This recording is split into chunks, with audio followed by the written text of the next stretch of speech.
I'm Mark. Welcome to another review. Now before you write in those comments, let me just say that yes, I do look different. And by different, I mean female. And better looking. So prepare for me to exercise your nostalgia muscles, and let's take a look at... Audrey? Oh, hi Mark. Where have you been? I haven't seen you for like 2 years. Oh, you know, I've just been doing those things that I do. Right. Well, it's great to see you again. Why are you dressed like that? Well, do you remember when you asked me to come back for another video? Yeah? Well, I came by a few weeks ago to share some ideas that I thought of, but someone left this note on the door. Gone flying with Bayonetta. Be back whenever. Mark. So I decided to look after the house while you were away.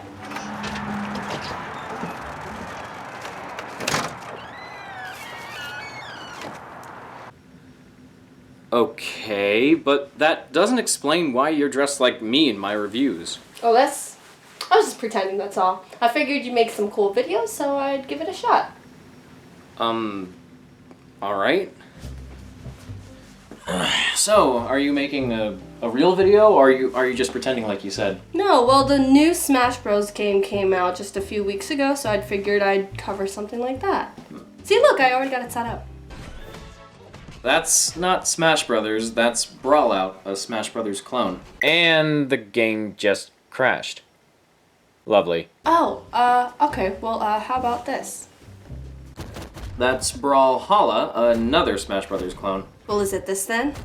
No, that's PlayStation All-Stars Battle Royale. More specifically, someone else's footage of it, since I don't have an actual copy of the game. Okay, well, surely this has got to be it, right? That's Fortnite, and that's not even the same genre. Well, at least it'll get your views up. Are you by any chance talking about this? Oh yeah, no, that's the one. Where did you get that? Bayonetta got this for me as an early Christmas present for being, and I quote, such a good boy. Who is Bayonetta, by the way? Well, she's a British witch who can use her hair to make clothing and has guns attached to her hands and feet. Cool! Well, you clearly know what you're doing. I'm just gonna go this way while you take care of your things, and I'll be somewhere else.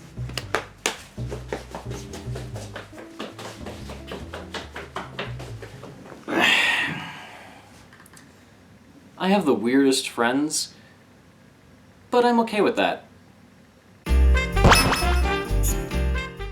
Haldo! Happy holidays, everybody.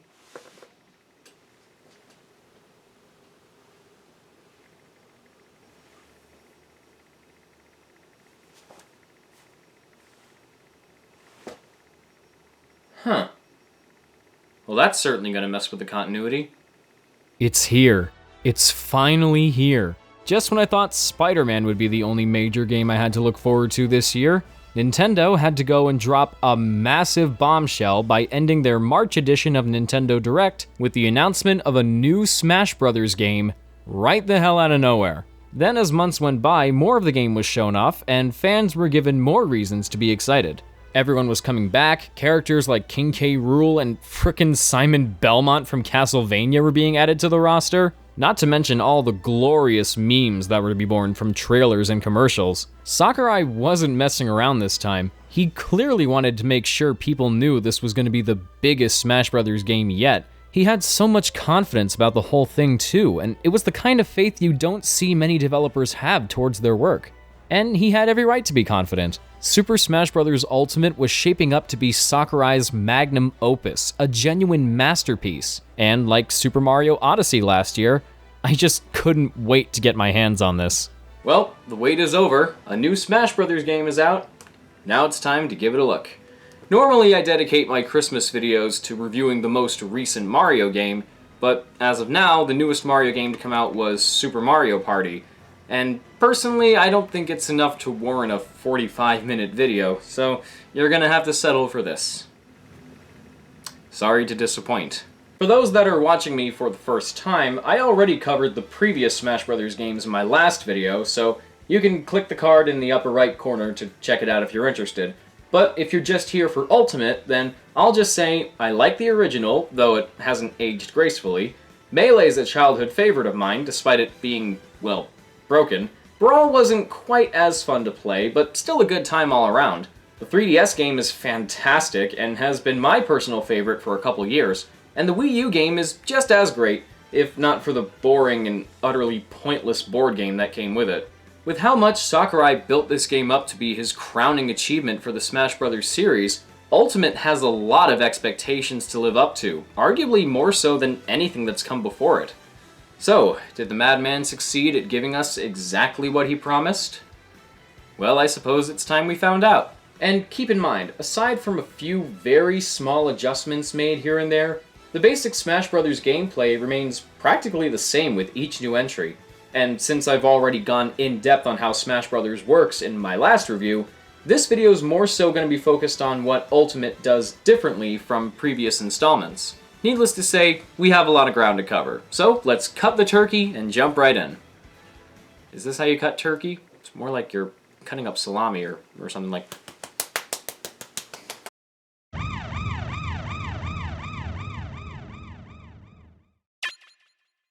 Already I'm faced with a problem. Super Smash Bros. Ultimate is packed with so much content that I don't even know where to start. I guess we could look at the new Adventure Mode first. Yep, Adventure Mode is back, and this time we have a new campaign called World of Light. The plot revolves around a mysterious being called Galeem, who turns the universe into a strange new world and strips many beloved characters of their physical forms. Our main cast bands together to try and stop this from happening, but they end up getting turned into spirits as well, and Galeem traps them inside darker clones of each fighter. You know, if we have a dark version of a character like Dark Pit, what would that be exactly? Would we have to call him Darker Pit or Dark Pit? Or we can just call him Edgy McWorthless, holder of the wasted character slot. Anyway, Kirby is the only one that manages to escape, so it's up to him to free the fighters, rescue the imprisoned spirits, defeat Galeem, and save the day. Actually, I ended up never using him again after rescuing Mario, so I guess it's not just up to him. The meat of the gameplay has you going around a world map similar to Brawl's Adventure Mode, the Subspace Emissary. Oh, sorry, I meant the Subspace Emissary. Thank you, Tim Curry. This time, however, it's a lot more open-ended. There's spaces all over the map that pit you against different fighters, and winning a certain battle can add that character to your party so you can play as them for the rest of the campaign. Each fight comes with specific stipulations, and these are determined by whatever spirits are equipped to your opponent, which you're rewarded with after defeating them. Other rewards include skill spheres that can be used to unlock new skills for the skill tree, or spirit points that can let you upgrade your spirits. Okay, let's talk about these for a bit. Spirits are like a combination of the stickers from Brawl and the customization system from the Wii U and 3DS titles. At first it sounded really confusing to me, but once I got the hang of it, I realized that there was actually a lot more to them than I thought there would be. Equipping your character with spirits can do things like increase their speed, start a battle with a beam sword, make their attacks more powerful, and other fun stuff. Spirits can be really useful at just the right time. Some stages might be sticky or inflict poison to your character if they touch the floor, but if you have the right spirit equipped, you can walk all over it with no problem whatsoever.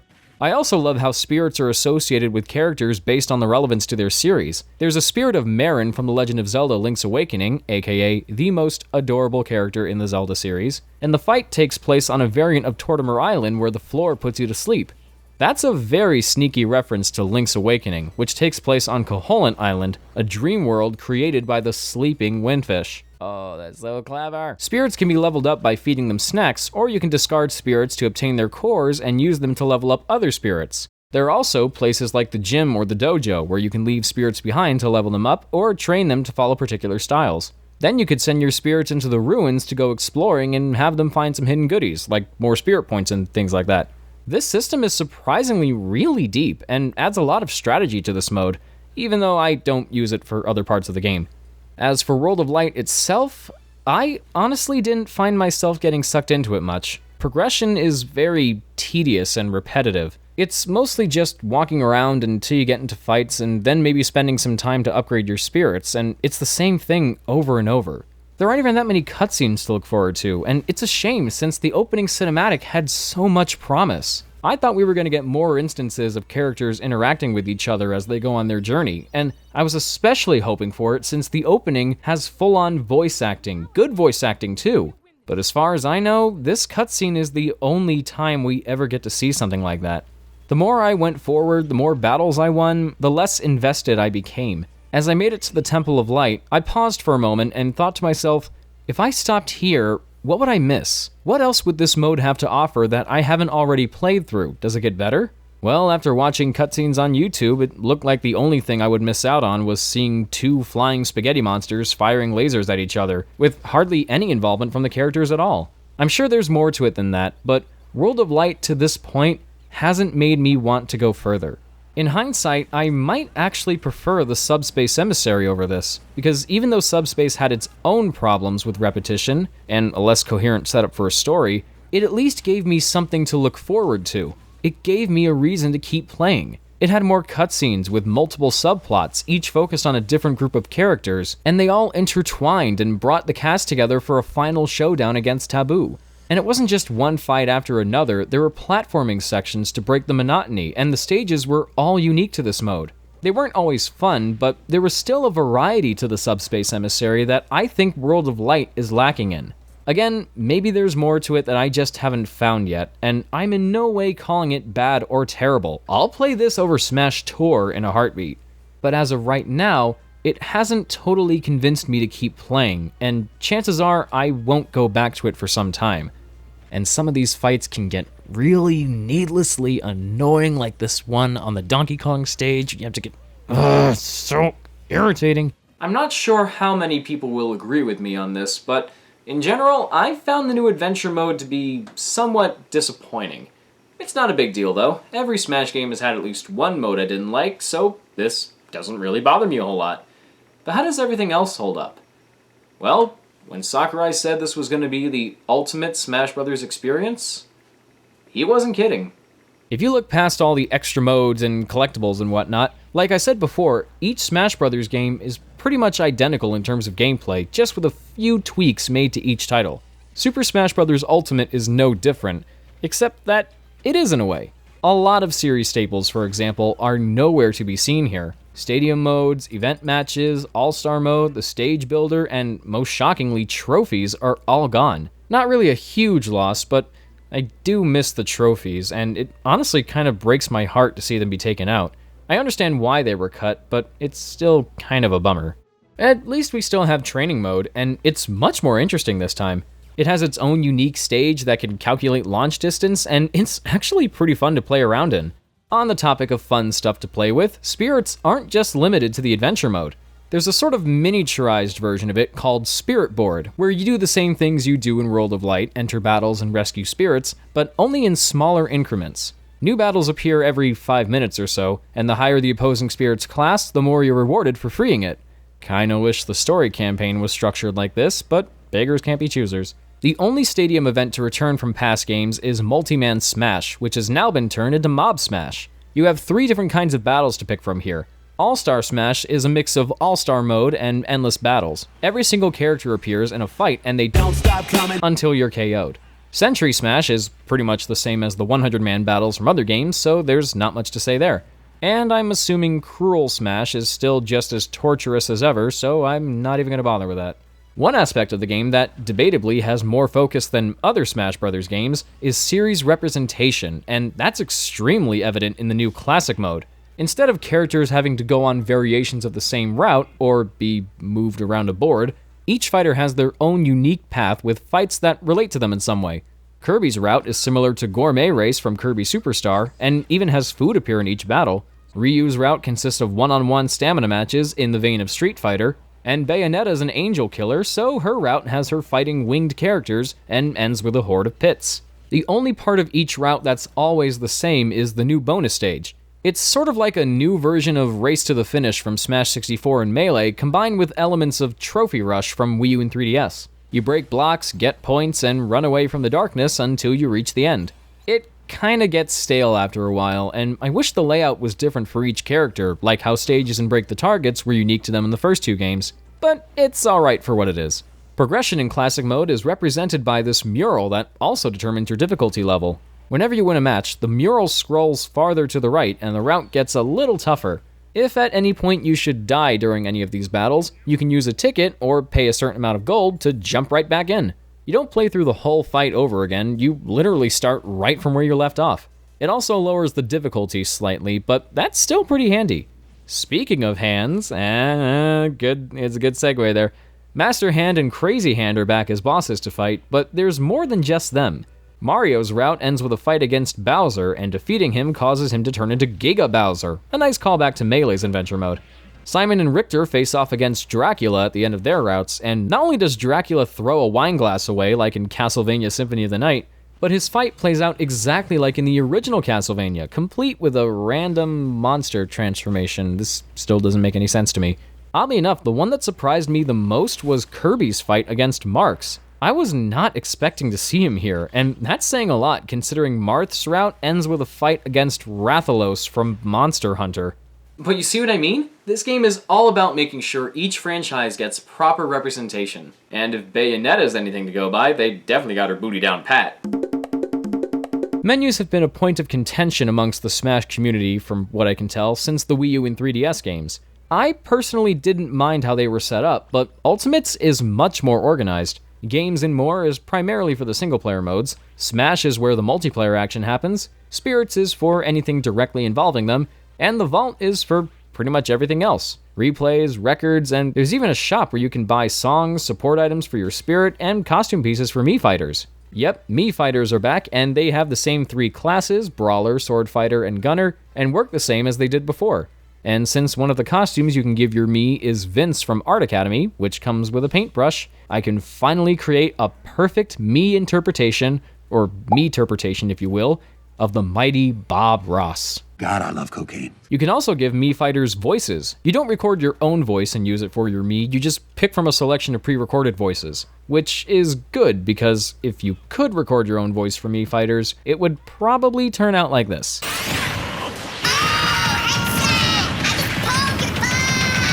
This would be really annoying with online. Mii Fighters can be used online now, and while the online play in general isn't much of a step up from the last 2 games, for me, it's been the most stable. I've only had a couple instances of lag, and even then it wasn't enough to ruin the experience for me. You can create arenas for friends and selected others to join, including this one, which I called Ah! You could even create your own gamer tag, and when you beat other players, you get their tags too.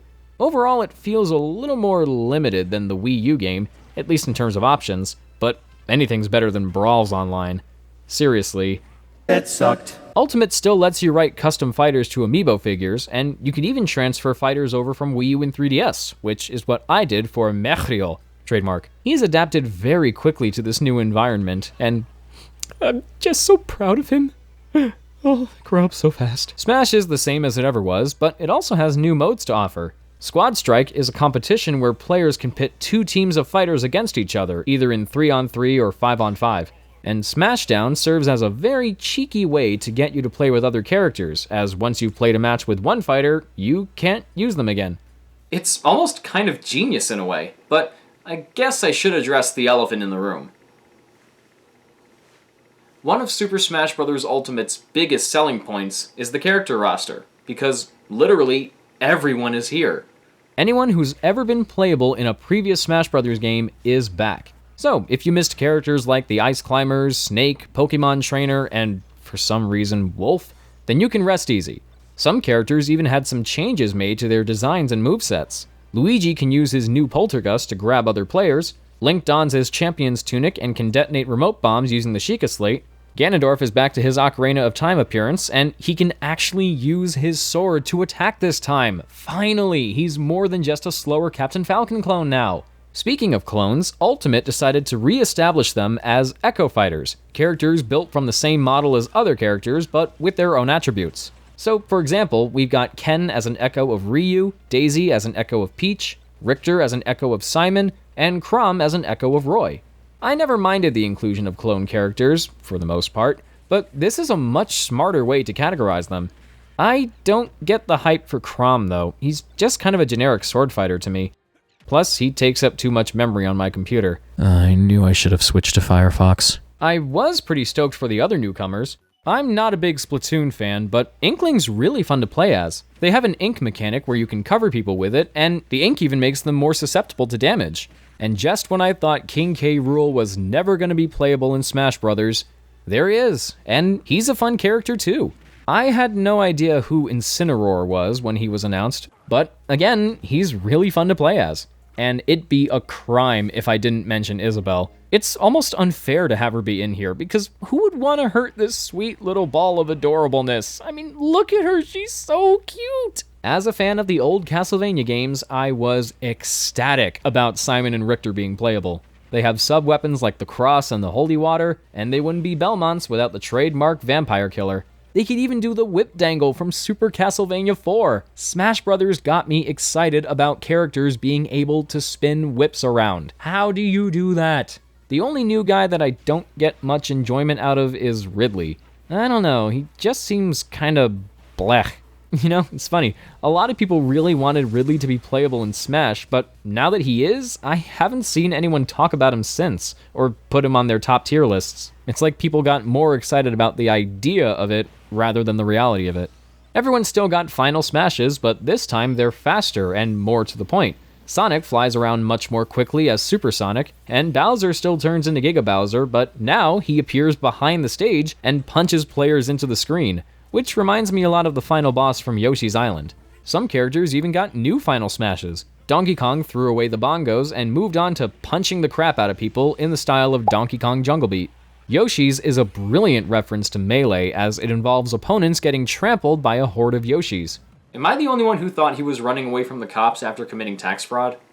The character list is plentiful, with over 70 to choose from, and more on the way, with downloadable fighter packs giving us Piranha Plant and even the Joker from Persona. But when you start the game, your roster consists of the same 8 characters as Smash 64.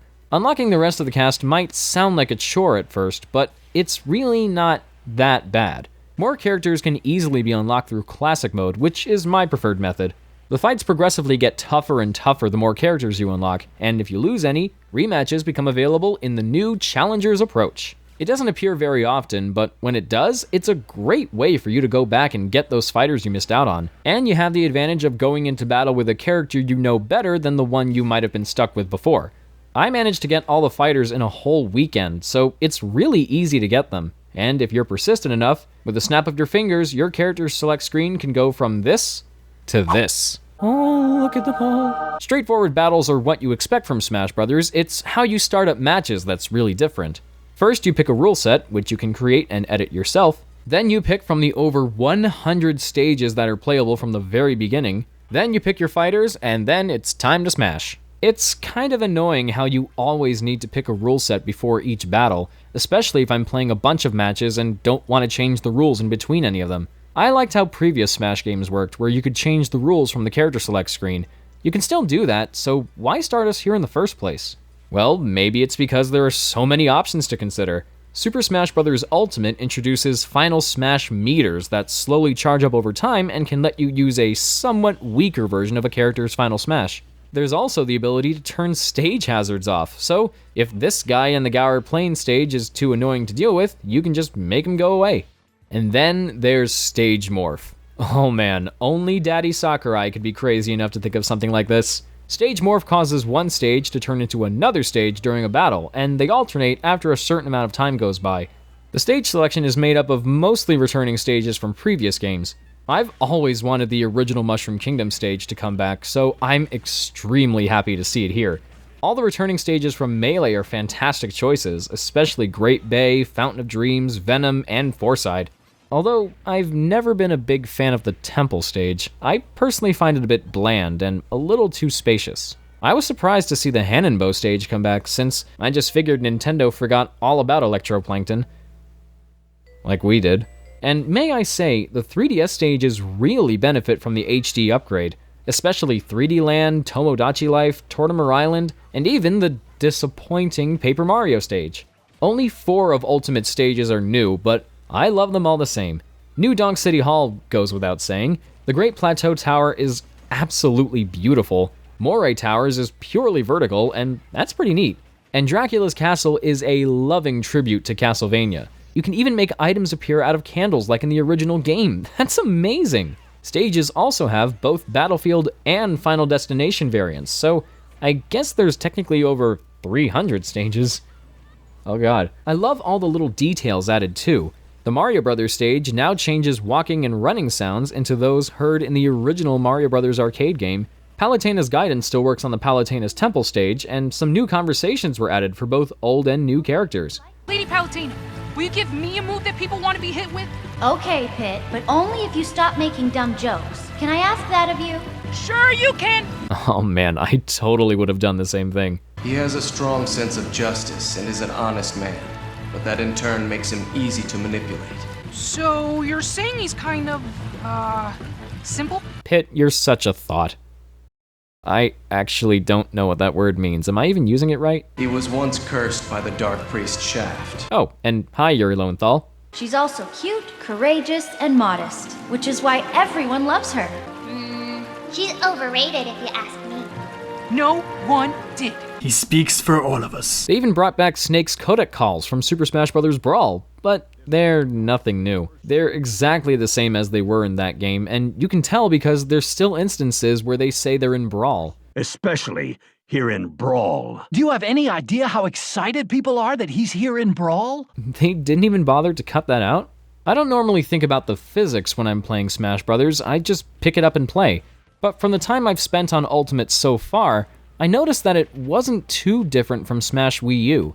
It's just a little bit faster, Smash attacks can be charged longer now, players take more damage in one-on-one matches than they would in group battles, and some character physics were changed. Examples include Mario having a bit of resistance with his normal jump, Mega Man feeling a little lighter, Cloud being slightly slower, and Pac-Man probably being a bit quicker. Again, the technicals aren't my area of expertise, but in general, it does feel better than the other games. And you can still use the GameCube controller with it, but the Pro Controller works really well too. When it comes to these kind of games, I'm more of a visual observer than anything. Now, as I look for more things to point out, I'm going to invite my friend over to play, while inexplicably growing my beard back in the next shot. Audrey! Let's smash. Oh, no, not that, I meant that. Oh, duh. Okay, well, give me a remote. Actually, it's a controller. It's the same difference. One thing I can't take my eyes off of are these dramatic close-ups that happen when you land a finishing blow. It adds some spectacle and flair to the match, and it's extremely satisfying. 8-player Smash is back too, and you know what that means? Battle of the Anime Swordsmen, Part 2! Look at that. I can do one with all of them, and since I have Roy and Corrin now, I can do another one with just the Fire Emblems. But I'm tired of anime, let's talk about items. The Smash Ball returns, now with occasional soccer ball physics, and along with that we have a fake Smash Ball that detonates when it gets broken. The Grim Reaper's Scythe immediately KOs anyone with high percentages, the staff shoots a laser that deals more damage when the player using it is far away from the player they're shooting at, and the Beast Ball? Well, there's no better way to describe it than a killer baseball. Also, could someone please tell me why the smoke ball continues to be a thing? It's completely ineffectual.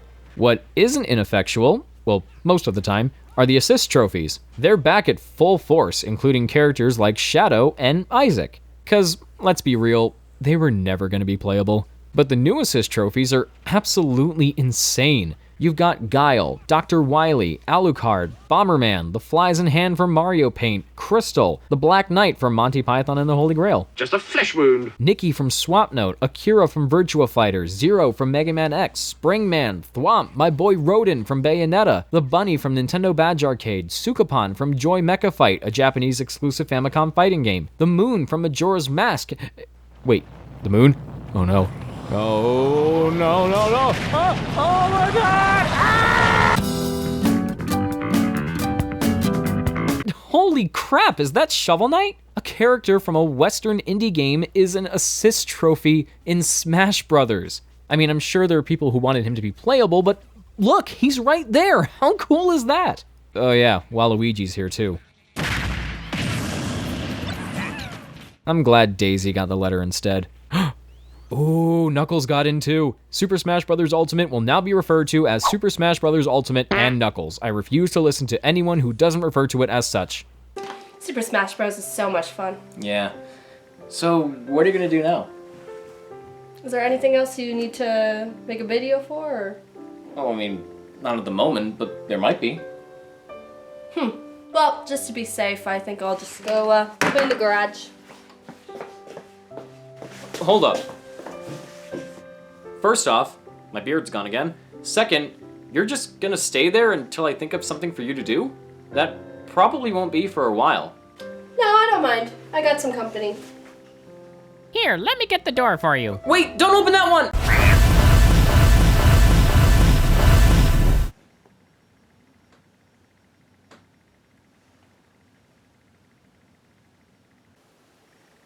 On second thought, I'm just gonna go home.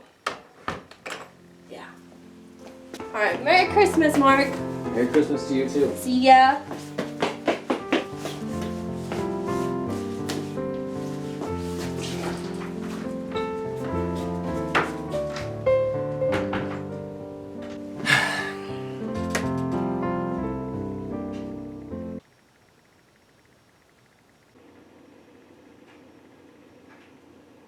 He'll be fine.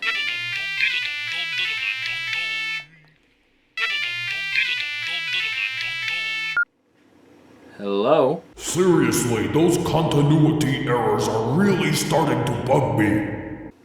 Wait, how do you know about the joke? I'm watching your review on YouTube right now. But I'm still filming it. It's not even out by this point.